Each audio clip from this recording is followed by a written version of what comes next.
Vivemos em um tempo em que tudo precisa ser mostrado, validado e medido. Hoje, na palma da nossa mão, temos acesso a um volume de conhecimento que talvez nem mesmo a antiga Biblioteca de Alexandria concentrava em um único lugar. Naquela época, o acesso ao conhecimento era privilégio de poucos. Era restrito, silencioso, quase sagrado. Hoje, o conhecimento é instantâneo e democrático. Mas a pergunta que eu me faço é: o que estamos fazendo com esse privilégio? Estamos expandindo consciência ou apenas alimentando distrações? Talvez essa inquietação tenha raízes antigas na minha história. Sempre fui movida pela curiosidade. Meu avô tinha uma biblioteca privada com mais de 12 mil livros. E eu cresci cercada por esse universo onde o conhecimento era valorizado, respeitado e considerado um patrimônio.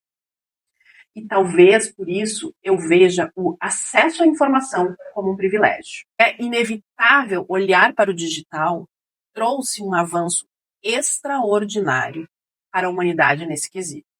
E refletir sobre o que estamos fazendo com esse acesso hoje. Porque junto com essa democratização do conhecimento, também surgiu uma lógica que mede valor por visibilidade, alcance por relevância e exposição por importância. Com o avanço da inteligência artificial, a humanidade seguirá cada vez mais nesse caminho tecnológico. Existe um princípio de polaridade, que diz que quando um polo avança, o outro também se manifesta. Então, fica o questionamento: se a tecnologia avança, qual será o contraponto humano? Eu, Melissa, acredito que a tecnologia deve nos servir, e não o contrário.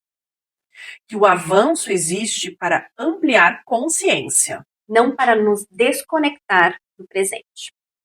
Essa série de conversas faz parte de um movimento maior que eu chamo de Além da Onda. E o que é a onda? Ela é a lógica do digital que diz que se você não posta, desaparece.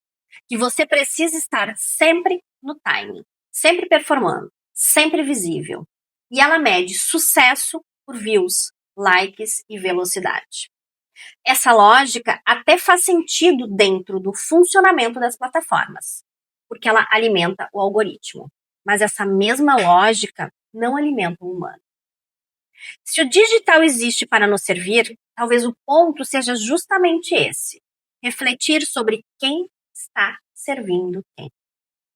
Ir além da onda não é sair do digital, é não ser governada por ele.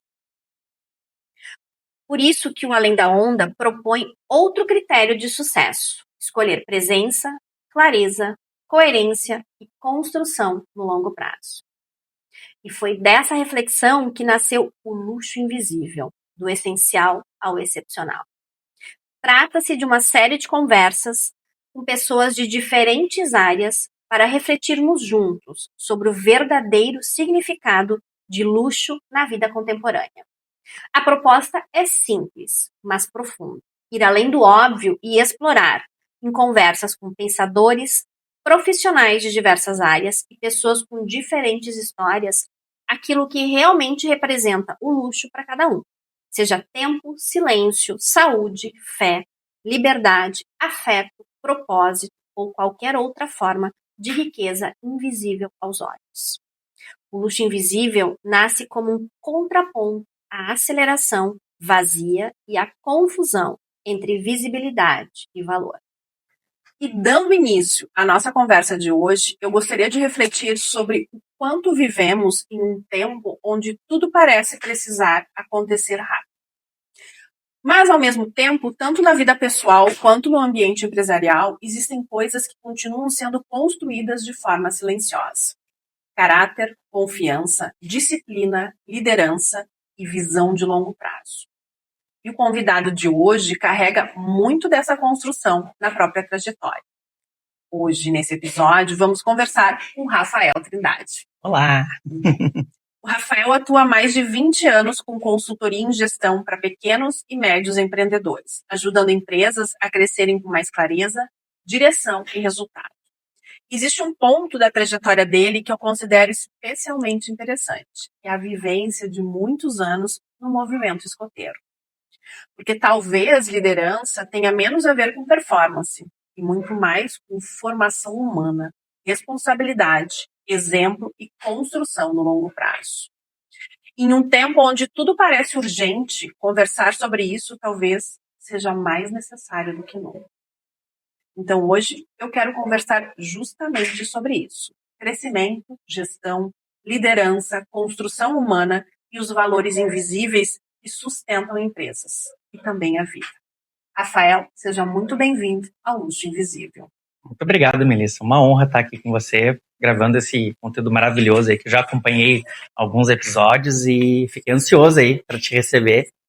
Seja bem-vindo à minha casa, no nosso escritório também, né? É tudo misturado, a gente trabalha home office, então muito obrigado por ter vindo até aqui. Eu que agradeço aí a hospitalidade, ser recebida aí com tanto carinho, com tanto cuidado, por ti, pela Camila, tua esposa e sócia, a vida nos negócios, né? 31 anos juntos. 31 anos já, são mais de 3 décadas, né? É uma história. É uma história. É uma história.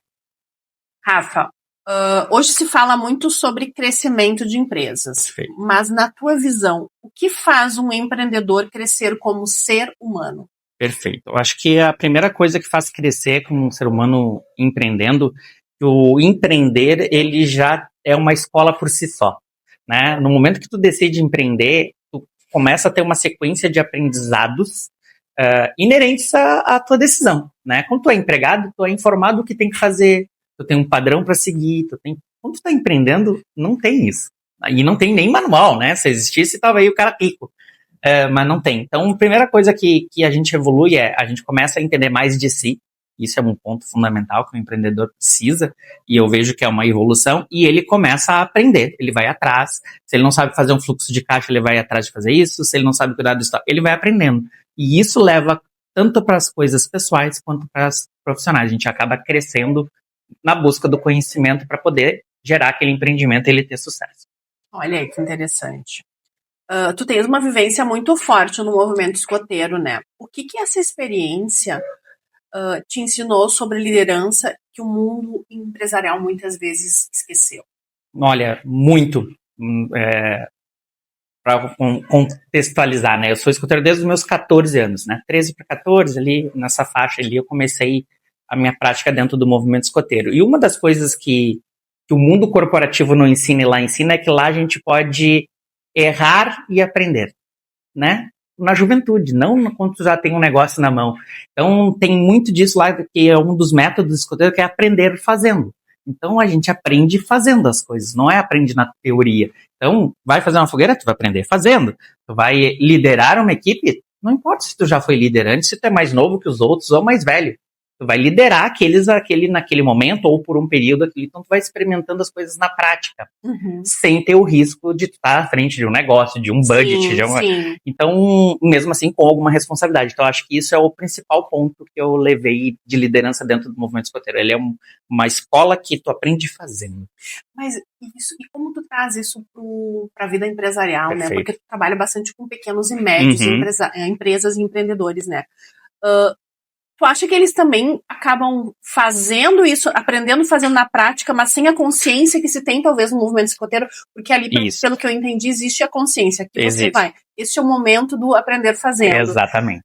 Então, é uma coisa consciente, né? Consciente. Tem uma metodologia, tem um processo. Tem um processo. A gente consegue medir os riscos. Exatamente. E tem provavelmente algum mentor, algum tutor. Sim. Já na vida real do empreendedor, ele tem que aprender fazendo sem essa mentoria. Sem essa mentoria, sem essa muitas vezes essa rede de apoio. Metodologia. Essa metodologia, Perfeito. né? Ele aprende.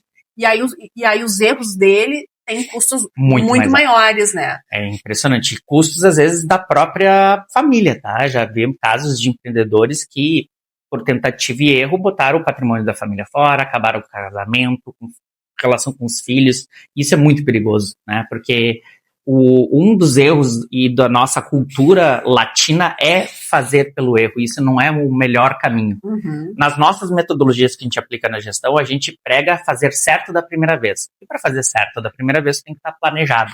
E aí que começa, né? Nós, principalmente o brasileiro, ele é muito de pegar e fazer.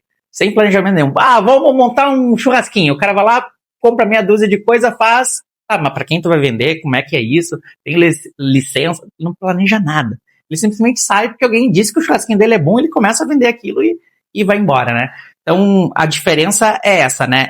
No movimento escoteiro, como tu falou, tem uma metodologia que sabe que tu tá ali, tem um supervisor, né? Que é um chefe escoteiro que tá te orientando, que é um papel de um irmão mais velho, não é chefe, é porque antigamente, mas de verdade a palavra não é uma palavra chefe, né? A palavra chefe hoje é meio... Mas é tradicional dentro do movimento escoteiro, mas na verdade ele é um irmão mais velho, que tem mais experiência, que vai te ensinar, vai deixar tu errar, vai fazer e depois dizer, olha só, tu errou aqui assim, assim, assim, agora tu vai fazer essa, e aí tu vai aprendendo, né? Na vida de empreendedor não tem ninguém do teu lado, né? Dizendo Qual é o caminho. O mercado te mostra. O mercado te mostra. Então, assim, o caminho mais curto pro empreendedor que tá começando é ter mentores. É ter alguém que te ajude no início. Ter esse irmão mais velho ter esse irmão mais velho em diferentes áreas. E o que eu acho interessante, né? É você não ficar com o mesmo mentor a vida inteira. Não. Então, assim, nesse processo, nesse momento, eu vou ter esse mentor. Aí eu vou para um próximo estágio, eu vou pegar um mentor para essa área, né? E o bom, e eu prego isso para todas as pessoas que a gente conversa, gestores, independente de ser dono ou não de negócio, gestores estão pensando em abrir negócios, tenha mentores diferentes para diferentes áreas, inclusive. Isso aí. Eu tenho um mentor para a área de saúde, um mentor para a área espiritual, um mentor para a área financeira, um mentor para a área de negócios, um mentor para branding. Tem que ter pessoas que têm expertise e experiências diferentes que possam te ajudar. Específicas. Alguns vão ser pagos, outros não. Porque o teu pai, daqui a pouco, pode ser o teu mentor. Claro, dependendo do direcionamento, né? Espiritual, da família. Se meu pai tem um casamento de X anos, então é a melhor pessoa para me conversar sobre relacionamento, né? Então é nesse sentido que tu tem que procurar pessoas que possam ser teus mentores, que vai encurtar o teu caminho. A diferença de quem não procura mentor e quem tem mentorado no mundo da gestão, e isso vale para qualquer negócio, e isso já é estatístico, agora tem que lembrar qual o livro que fala sobre isso, quem tem mentores consegue andar 10 anos à frente de quem não tem. É um valor bastante significativo, né? Tu ter 10 anos de ganho, uma década de ganhos que tu tem tendo um mentor, ou uma metodologia, ou um consultor, não importa. Alguém que te ajude a direcionar para não errar naquilo que a maioria já errou. E essa questão de mentor, né, eu acho que, principalmente assim, nos Estados Unidos, eu acho que é o mercado talvez mais consciente disso, dos líderes. Onde começou bem isso. Onde começou bastante isso, e os líderes, eles sempre, todo grande líder tem vários mentores em diferentes áreas. Perfeito. E eu vejo que aqui no Brasil, grandes empresários têm essa mesma mentalidade. Mas também eu percebo que, pela questão do digital, a palavra mentor, ela foi um pouco, talvez ela saiu um pouco do conceito. Sim. Porque todo mundo quer ser mentor, né? E aí eu não sei assim, todo mundo quer ser mentor, e muitas vezes esse mentor, ele faz um curso de final de semana, ou ele lê um livro e ele se acha já capacitado, ou ele, né... Passei muito por isso. Para ser, né? Para ser um mentor. E talvez essa má experiência queime o mercado. Então, dentro dessa visão, como tu acha que seria de uma forma sábia de escolher um bom mentor? Para mim são 2 fatores básicos. Experiência prática, vivência. Naquela área específica. Naquela área que tu tá procurando te mentorar. E a base teórica. Não pode ser uma pessoa que não tenha estudado nada. Só a prática não vai te dar tudo. Não, é legal ter experiência, ter pessoas que tem que ter base teórica, tem que ter base teórica, né? E a experiência é com resultado, bons ou ruins, Como assim, bons ou ruins? Por que uma pessoa com resultados ruins pode ser teu mentorado? Porque ela passou por coisas já ruins que vão te ajudar a não repetir os erros não ruins. repetir o erro dela. Né? Vários dos grandes empresários que a gente conhece tiveram fases de falência, de quebrar 2, 3, 4 empresas antes de acertar uma. É difícil tu ter um caso que o cara começou a abrir um negócio e ele foi... É raro, acontece, mas é muito mais raro. Então a pessoa que passou por problemas antes de você tem muito mais chance de te mentorar e te dar mais conselhos do que alguém que só teve sucesso a vida inteira. Porque é como, eu vejo que o mentor, ele é como alguém que naquela área deu um passo a mais que você. Ele dá alguns passos a mais que você. Perfeito. E até eu aconselho muitas vezes a não pegar alguém que está muito distante de ti, porque senão vai ser uma jornada muito mais longa. Mas alguém que está 2 passos. Não muito. Esse é um excelente ponto. Esse ponto se tu pega um mentor, tipo assim, eu quero ser mentorado pelo Joel J. O Joel J tá anos-luz na minha frente em vários quesitos, mas eu não vou alcançar, eu vou ficar frustrada porque eu não vou alcançar o nível, nem ele vai conseguir também me desenvolver. Eu tenho que pegar outras pessoas que já foram mentoradas por ele em outros níveis e também seguem a mesma. Se eu quero aquela linha, né? Aquele mentor. Identifica com aquela linha, aí tu vai pegar outros mentores que são mentorados por ele ou por uma linha ali e aí começar, como tu disse, né? Aqui então mais 2 passos na minha frente, depois evolui, cheguei próximo desse aqui, já vou pegar um próximo e assim eu vou indo até chegar num nível que agora eu posso me candidatar a ser mentorado pelo Jorge, porque agora eu já estou num nível que eu consigo lidar com ele, porque também tem isso, né? São níveis, né? Se eu pegar uma pessoa que recém começou um negócio e uma pessoa que já tem há 10 anos, é completamente diferente. Não tem condições, outra realidade. Então, se a gente fosse pegar 3 passos, assim, 3 dicas fundamentais na questão de, quero ser mentorado. Uma coisa também assim, às vezes, como tu falou, assim, de repente eu posso ser mentorado por uma pessoa extremamente simples, mas que tem uma história, uma vivência de relacionamento, um casamento, que consegue te aconselhar sobre família, sobre valores. Perfeito. Essa prática. Mas na área de finanças e de empreendedorismo, é uma pessoa que eu não tenho que escutar. Exatamente. Né? Porque essa pessoa não sabe nada. Exato. Então, ou ela não tem resultado, ou ela não tem. Então, assim, nessa parte eu vou pegar essa parte de empreendedorismo, ou de crescimento, ou de estrutura com uma pessoa de outra área. Perfeito. Então, se a gente fosse pegar 3 passos, assim, para escolher com sabedoria, alguém que esteja não tão na frente. Exato, não tão distante. Não tão distante. E aí, vi essa pessoa. Como saber, né? Eu gosto muito de fazer eu sempre falo para os meus mentorados, né? Para eles terem muito cuidado quando eles estiverem na frente de uma pessoa. E eu conto para eles a história dos sofistas e dos filósofos, né? Então, se a gente for definir um pouquinho, a gente já vou trazer um pouquinho aqui. Mas, assim, existiam 2 linhas, né, de pensadores, digamos assim, na época ali de Platão, de Sócrates, que eram os filósofos, e o compromisso deles era com a verdade. Uma vez que o compromisso deles era com a verdade, eles sim estavam sempre aptos a voltar atrás e rever aquilo que eles falavam. Já os sofistas, o compromisso deles era com convencer as pessoas a pensarem e acreditar no que eles falavam. Dentro dessa linha dos sofistas, vocês percebem que são conceitos completamente diferentes, né? E se a gente for ver dentro dessa linha do sofismo, nós temos aí os políticos, né? Porque os políticos que nós temos, né? Infelizmente. Eu não digo que a maioria, eu digo que é 100%, eles seguem a linha do sofismo e não a linha dos filósofos. Perfeito.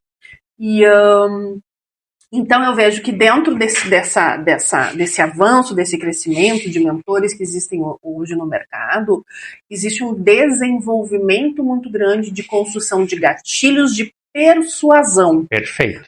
Então, quando a gente uma vez se eu estou sentada numa pessoa e essa pessoa desenvolveu uma oratória sensacional, ela tem gatilhos de persuasão, ela me encanta, mas como não ser seduzida? Perfeito. A história da pessoa. Né? Acho que esse é o caminho de tu separar. Porque uma coisa é o discurso, outra coisa é a prática, né? Eu sempre que eu vou decidir com alguém para me mentorar, eu olhava como ela fazia aquilo na prática. Se ela era coerente. Se ela é coerente. A coerência é o ponto chave da pessoa. Porque assim, conheci vários que só falavam, olhava na prática, não era nada daquilo, era só teoria. ou só achismo, Só só boa retórica, como tu falou, lindo, falam maravilhosamente. E já tive mentores que não falavam tão bem, não eram expressivos, mas em conteúdo eram profundos. Um exemplo que eu posso dar, assim, são avós. Às vezes avós são assim. Eles não são didáticos, de ir pra ter uma câmera, mas a profundidade que eles têm quando tu precisa de um conselho, nem teu pai, nem a tua mãe conseguem te dar. É nesse sentido. Então, assim, porque tem que ter uma jornada mais longa, né? Uma coerência, assim, se o cara prega que família é importante, e não tem como ele, se tu olhar o Instagram dele e não tiver nada da família, ele tá mentindo. Olha aí. É fato, não tem, hoje em dia, a gente é um só, né? Então, se o cara diz que é família, que não sei o quê, e no Instagram dele só tem empresa, só tem negócio, só tem... tá errado.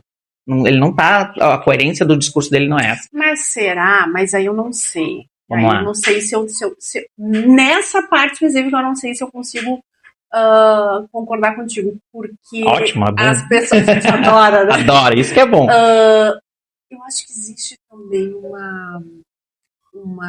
nesse excesso de exposição. Tem gente que se preserva, a concordo. Preservação, então. Aí tem outro ponto. Aí, então vamos lá, me ajuda. Aí tem outro ponto. Se não é na rede social, tu vai conviver com essa pessoa por algum período antes de tomar uma decisão. E aí tu vai perceber nas atitudes. Não tem, ninguém se esconde por mais de 24 horas. Não existe. Não consegue, não. Não consegue. Então, assim, esse é um ponto. Tu vai ter que conviver. Tu não sai, olhei na internet agora, vou decidir, a Melissa vai ser minha mentora, eu nunca vi ela e agora tô decidindo. É muito difícil ser assim. Não é assim que tu escolhe um mentor. Não deveria. Tem gente que faz, tá? Infelizmente, tem gente que paga 100 mil, 200 mil e acha que vai ser aquilo que resolve.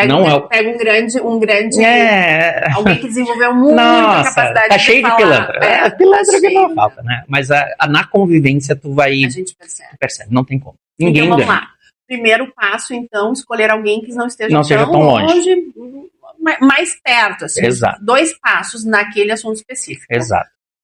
Analisar com sabedoria, olhar para aquela pessoa, tirar a parte emocional daquilo que ela desenvolveu contigo. E ver a coerência. E olhar a coerência do que ela fala e do que ela ensina. E do que ela faz. Porque um mentor, aí eu vou te dar a minha opinião, ele tem que ter profundidade naquilo que ele ensina. Ele não pode ser raso. Não. Então, esse é o ponto. E tu teria um terceiro ponto? Sim, o terceiro ponto é acessibilidade. Se ele é acessível. Não adianta eu contratar um mentor que vai me botar 4, 5... e não é só isso. Vai me botar 4, 5 assistentes deles que vão lidar contigo e tu fala raramente com ele. Um bom mentor é aquele que tu pega o celular... Você é a mentora de verdade? Eu acho. Tu pega o celular na mão, tu manda uma mensagem, ele pode até demorar, mas ele vai te responder. Ele pode te mandar. Não posso agora, tem reunião, mas assim, que daí eu te ligo. E o mentor, normalmente, ele liga, ele fala. Ele não manda mensagem. Não, ele manda, vamos fazer uma vídeo agora, ele abre o celular. E esse é o mentor que tem valor. Eu concordo contigo. Se é o mentor que está muito passo distante de ti, ele não vai ter esse tempo dedicado para te poder fazer esse tipo de... Faz sentido. Faz sentido. Para mim, são o terceiro mais importante. Então, acessibilidade. Já ficam dicas bem interessantes. Depois de tantos anos trabalhando com empreendedores, existe algum comportamento que tu percebe repetidamente e que acaba limitando o crescimento das empresas e das próprias pessoas?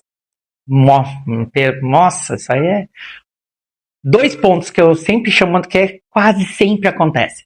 Misturar finanças pessoais e profissionais é um limitador impressionante. Eles misturam tudo e não sabem separar. Isso é um ponto que sempre acontece. Eles não sabem separar. Esse é um ponto. E o segundo ponto é querer fazer tudo sozinho. Centralizador. Então, primeiro, assim, às vezes... Nossa! Mas e aí? E, por exemplo, um profissional liberal? Esse é mais difícil, né? Mas tem coisas que um profissional liberal ele pode delegar, não tendo outras pessoas, mas com tecnologia, por exemplo. Com tecnologia. Com e mesmo estrutura. que ele seja profissional liberal, que seja o eu preso, ele tem que ter um prolabore. Tem. Não, tem que ter o dinheiro da empresa. Tem que ter o dinheiro da empresa e o dinheiro dele. Sim, tem. Não importa. Tu tem um negócio, tu trabalha sendo ou um profissional liberal ou um pequeno negócio, não importa. Tem que estar separado do que é PF do que é CNPJ. do que é CNPJ ou PJ, né? Então, Tem que estar separado. Então, são 2 pontos. Separar, misturar o físico com o pessoal financeiramente. E também tem outra coisa dessa mistura. Às vezes tu contrata um primo, a esposa, um cunhado lá que não tem competência, né? Por ser família. Pela familiaridade, não pela competência. Eu acho que isso também é algo que realmente, assim... acontece bastante, prejudica infelizmente. bastante na cultura da empresa, né? Claro, não quer dizer que o teu primo não seja...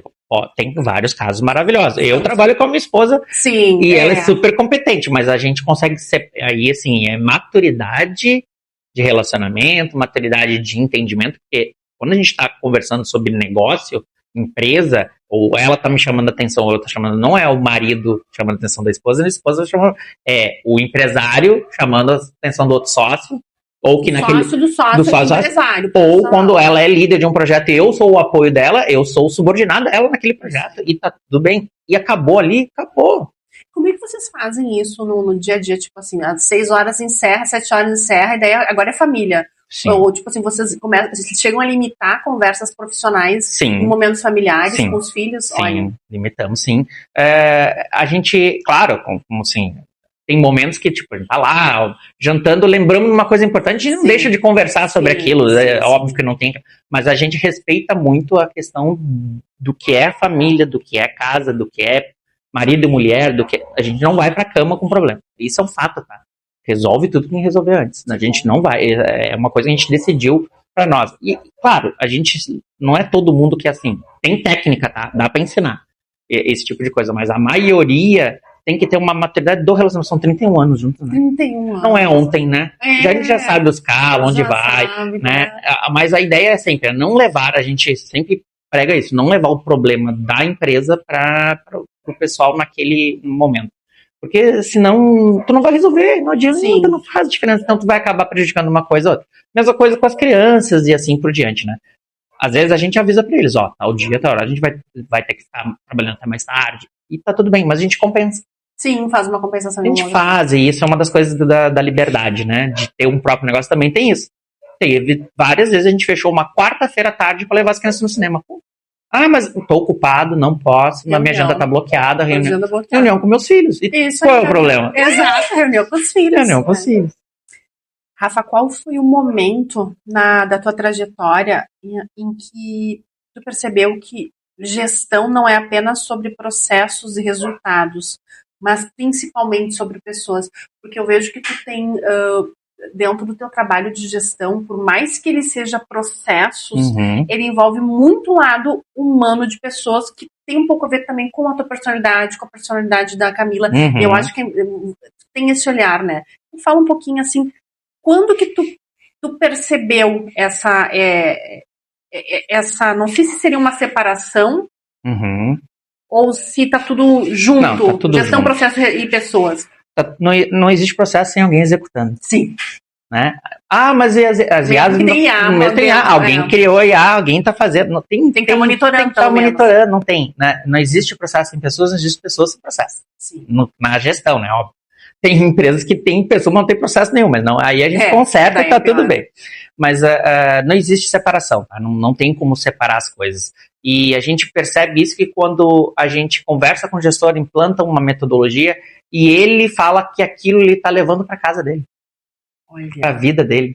Ou aquela metodologia que eu tô usando, eu tô começando a usar em casa, que isso fez sentido não só aqui dentro da empresa.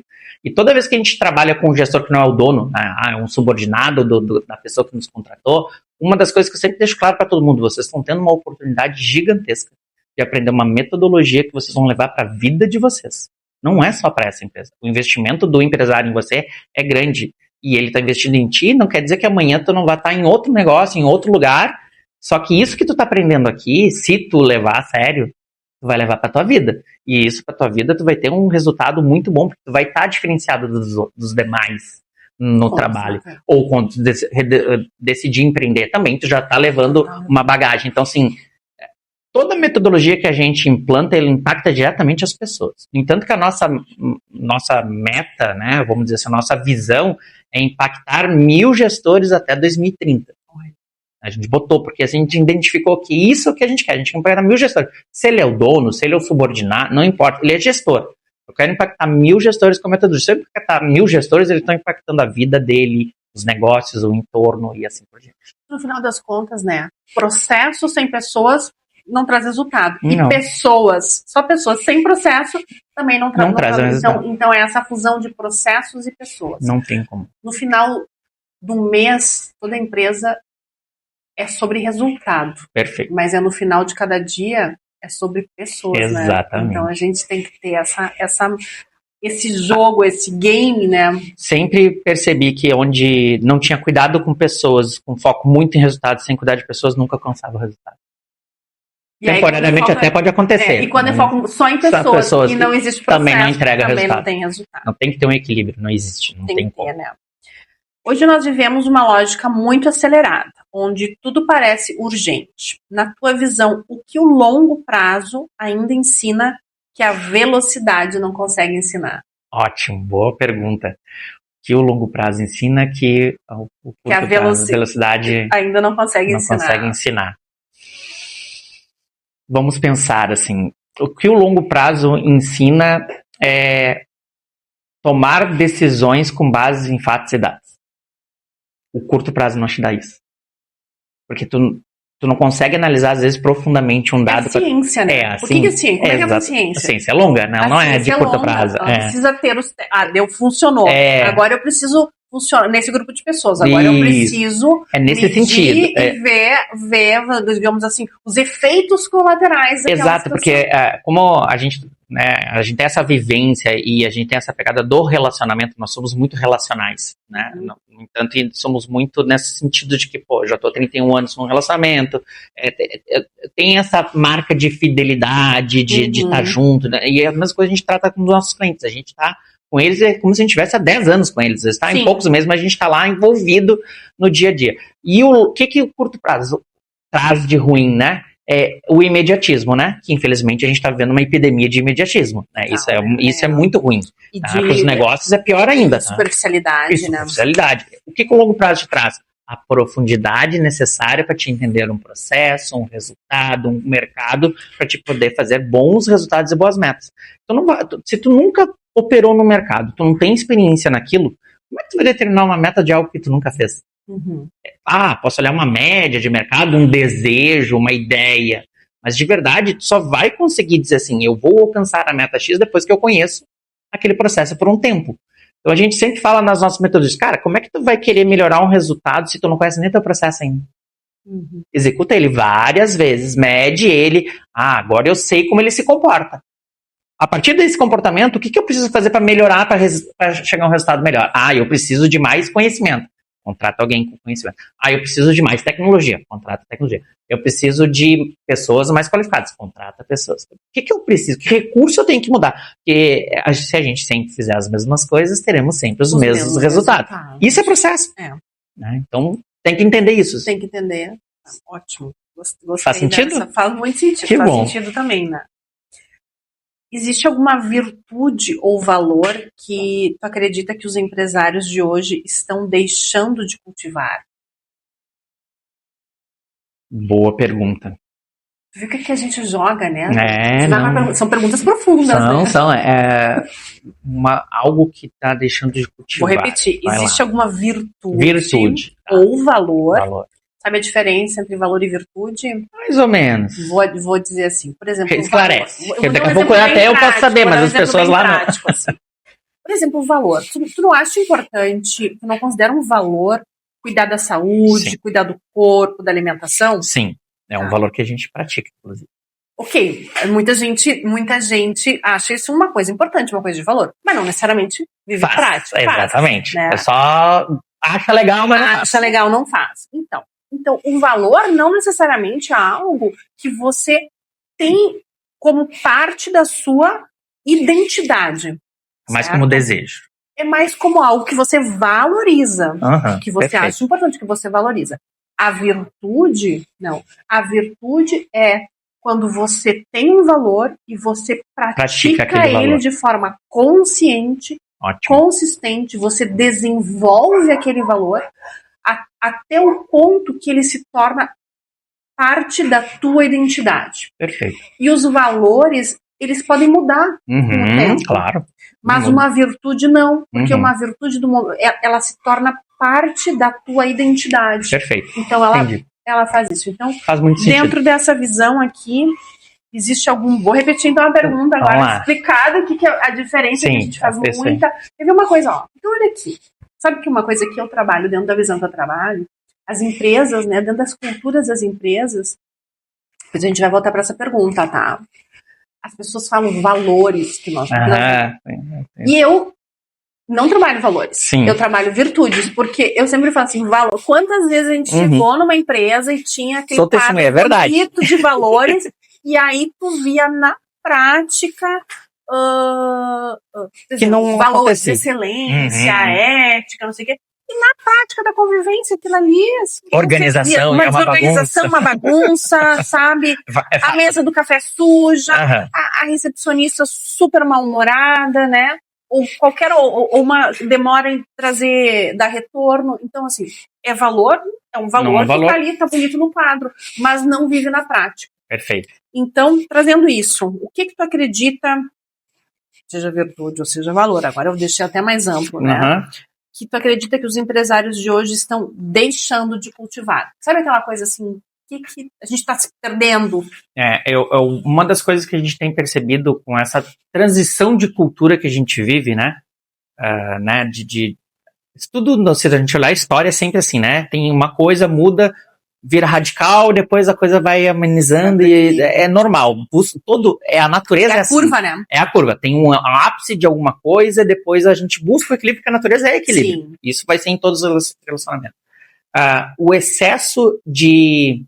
Hoje que tá pecando muito, claro, já tá melhorando, mas o excesso do cuidado extremo com tudo que se fala dentro da empresa, tem que ser de um jeito para que... O famoso mimimi.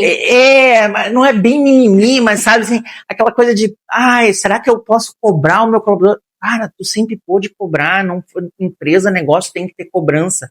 Claro, tu não vai cobrar como se cobrava muitos anos atrás, que tu xingava as pessoas, botava no pau de arara, vamos dizer assim, né, psicológico, que não é mais aquele modelo, mas também não é o modelo de que, não entregou o resultado, coitadinho, não entregou o resultado, mês que vem tu tenta de novo. Não pode, cara. Mas tu percebe isso nas empresas hoje? Ainda tem. Uma dificuldade. Ainda tem. E na postura de liderança, porque tu trabalha uma postura de líderes, exatamente. Né? Tu trabalha com gestores, líderes. Gestores e líderes, então tu não trabalha com cargos operacionais. Existe... Mas por que isso? Tu acha que é uma... O medo. Mas medo de quê? O medo do cancelamento, o medo de tomar um processo, ainda tá, claro, diminuiu, tá? Tava muito pior. Agora começou a ter um equilíbrio, até com as pessoas que estão no mercado já também estão nessa, mas antes tu não... Nossa, já passei em negócio de empresas que chegamos lá para cobrar uma meta e a pessoa tentou o insulto, foi embora e pediu demissão. E por sua empresa. Mas é um medo, tu acha que faz sentido porque existe esse risco real? Existe. Ou é um medo não, existe de o risco. identidade que faz sentido assim, eu tenho medo de cobrar porque eu quero ele que todo mundo goste. Não, que todo mundo goste de mim. Também sabe? Tem isso, tá? Porque eu quero que todo mundo goste de mim. Então, tem vários casos. Se eu cobrar. Então, é um misto. É um misto. Tem esses casos que tu falou, e é muito do queridão, ou do queridão, que não quer. Eu não quero me dar mal. E tem o caso do que eu tenho medo de tomar um processo, eu já tomei. E aí o meu amigo que tem empresa tomou. O que vão falar de mim? Que acontece, né? E já aconteceu. Hoje estamos chegando, graças a Deus, no equilíbrio novamente. Mas teve uma época que a pessoa abriu o celular dentro da empresa, gravava o chefe cobrando, às vezes nenhuma cobrança, nada demais, botava nas redes sociais, aquela empresa, como é que se diz? Cancelamento, perdia cliente, não sei o quê, perdia contrato. Hoje já não tá tão assim, porque agora você viu que se teve um exagero disso. Foi demais. Foi demais. Aí agora já tá um equilíbrio. Mas eu acho que isso ainda eu vejo muito receio dos líderes cobrar seus subordinados. E como fazer isso, então? Como virar essa chave? Isso é bem simples, e não é complicado, não. É ter metas bem estabelecidas, com regras bem estabelecidas e feedback direto. Contínuo, não... Ou seja, coerência, processo, metodologia, rito de gestão. Rito de gestão. Então, rito de gestão, você... Nós somos especialistas em ritos de gestão. Ritos de gestão. Ritos de gestão. Sem rito de gestão, tu não consegue fazer nada. Por que as metodologias ágeis fizeram tanto sucesso? Né? Porque toda semana alguém, não é horas, é 15 minutos para saber o que ficou da semana passada para cá, deu, não fez, não quero saber por que tu não fez, ou qual é o novo prazo, porque se repetir, aí tu vai chamar o cara no feedback sozinho. Quer dizer, tá, e aí, por que tu não tá me entregando? Aí o cara vai dizer o quê? Mas ali na hora tem que ter ritos pra não dizer que o cara cobra uma vez só na vida e, ele nunca me cobrou e agora tá me cobrando. E o tom, né? A gente, hoje em dia, pelo amor de Deus, né? Com tudo que se aprende aí, tu cobrar de qualquer jeito, cobrar com palavras erradas, né? Não tem necessidade mais, quando né? tu tem o argumento tu tem essa questão do processo bem estruturado, tu tem um número. Tu tem um argumento de número assim, olha, qual é, né? Qual é a tua... Tá faltando algum recurso pra te bater? Recurso, alguma ferramenta. O que tá sendo? Aí a pessoa vai dizer, ok, então vamos resolver isso próxima semana ou próximo mês. É isso que os ritos fazem. E é isso que a gente implanta nas nossas metodologias. É esse rito de gestão que não é analisar o culpado, é analisar a causa. A causa do... Exato. Porque às vezes pode ser uma meta irreal. Não, e pode ser que o jabuti tá em cima do poste. O que é o jabuti em cima do poste? Nunca conhece a cidade de jabuti? Não conheço jabuti. Todo mundo chega na rua aqui, olha pro poste, um jabuti em cima do poste. Como assim? Como é que o jabuti ficou em cima do poste? Não tem como é que ele subiu? Jabuti é um cágado, né? É que ele não tem como ele subir no poste. Se existe um jabuti no poste, que é um funcionário mal colocado, é porque alguém colocou lá. Quantos jabutis em cima do poste? As empresas estão cheias de jabutis no poste. O cara não tem culpa de estar ali, o cara não tem perfil comercial, não sei o que, e o cara tá no vendas. O cara é uma grosseria com a pessoa que está no RH. Sim. E acontece, e tu vê ainda, porque ele há anos trabalhava no DP, que não tratava de fazer só folha, aí foi promovido por questão de... É muito comum, tá? Tu tem que ter o perfil certo para a função certa, senão tu vai ter um jabuti no poste. E aí tu vai dizer, minha empresa não bate meta, mas tu tá cheio de jabuti no poste. Como é que tu vai bater meta? Como é que tu vai ter meta? Olha aí, interessante. E para finalizar, Rafa, vamos lá. Qual é uma riqueza invisível que tu acredita que as pessoas estão esquecendo de valorizar? Tempo de qualidade. Tempo de qualidade. Tempo de qualidade, principalmente com quem tu ama. Não importa se é a família, se é o teu filho, se é teu pai, se é o teu cachorro, o teu gato, não interessa. Um tempo de qualidade, as pessoas, estado de presença. Estado de presença. Graças a Deus a gente tem essa noção e essa vivência de já praticar isso. Quando a gente está em alguma coisa, a gente está ali. De vez em quando, óbvio, dá umas fugida normal, todo mundo falha, não existe perfeição, tá? Não é assim. Mas tentar o máximo possível a gente estar presente naquilo. Cara, se eu tô numa palestra, que adianta a Melissa pagar pra uma palestra R$200, sei lá, que for, não importa. Sentou lá na poltrona, pega o celular e fica na palestra. E isso tu vê, frequenta evento, como eu também frequento, tu vê direto. Então, por que tu tá ali? Ou vai num show e fica só no celular. Vai num show, né, e fica ali filmando, não sei, tá tudo bem, até a gente entende, mas não vive, né? Não vive. Eu não tinha celular na minha época, eu ia show. Da câmera, né? Exatamente, né? Então, assim, em tudo que tu fizer, esteja presente, nem que seja sozinho, né? Vou pra academia. As pessoas vão pra academia e ficam tirando selfie, em vez de fazer exercício. Não estão ali de verdade. É legal, uma outra que tu precisa, porque é legal, tá ótimo. Mas, quantas pessoas tu vê na academia que vão lá e ficam batendo papo? E não fazem um exercício. Fazendo social, né? Esteja presente naquilo. E a gente se cobra muito, eu e a Camila, nisso, sim.